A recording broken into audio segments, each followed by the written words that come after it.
নমস্কার ফ্রেন্ডস, এই সিঁড়ি ঘরটায় আমি এখন তার ঢোকাবো। তো ব্যাপারটা হচ্ছে, দেখতে পাচ্ছেন এখানে একটা বোর্ড আছে সিঁড়িতে উঠতেই। পরিষ্কার করিনি, এখনও করব। তার আগে এই যে আপনারা দেখতে পাচ্ছেন ঠিক জানলাটার উপরে এখানে একটা পয়েন্ট ছিল, যেটা একটা লাইটের পয়েন্ট করেছিলাম। একটা লাইট বসবে ওখানে, দেখতে পাচ্ছেন আপনারা। হাতুড়ি দিয়ে একটু মেরে মেরে দেখেছি, তবুও পাইনি খুঁজে।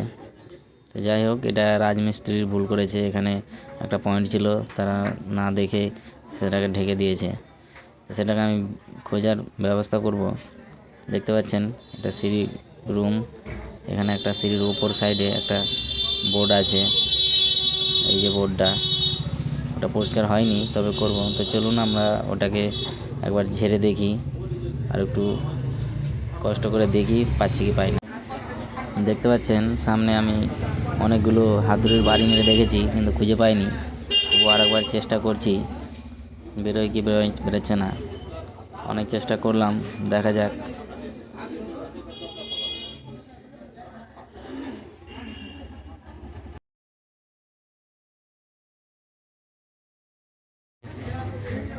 এটা তো মিডিলে হওয়ার কথা, কারণ আমি নিজেই কাটিং করে করেছিলাম। তো যাই হোক, এটা মিডিলেই হবে, জানলার সোজাসুজি। দেখতে পাচ্ছেন কত ধুলো উঠছে, ধুলোতে পুরো শরীর ভরে গেছে। আপাতত পেয়েছি মনে হয়, যে এই জায়গাটা দেখতে পাচ্ছেন আপনারা, এই জায়গাটায় একটা সার্কুলার বসানো ছিল, যেটাকে পলাস্টার মিস্ত্রি পলাস্টার করে ঢেকে দিয়েছে। তো এই ধরনের ভুল যদি পলাস্টার মিস্ত্রি করে, আমাদের খুব অসুবিধা হয় এটা বের করতে। কোথায় থাকে না থাকে অতটা ঠিক বোঝা যায় না। তবুও যাই হোক, বেড়ে গেছে। এবার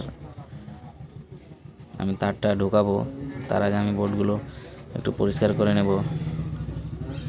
দেখতে পাচ্ছেন কিভাবে আমি বের করলাম। আপনারা কিভাবে বের করেন আমাকে অবশ্যই কমেন্টে জানাবেন।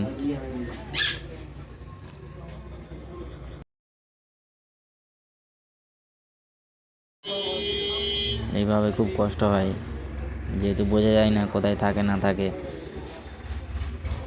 এর মধ্যে একটা পাইপ বেরিয়ে আছে, আমি পাইপটাকে কেটে দেবো।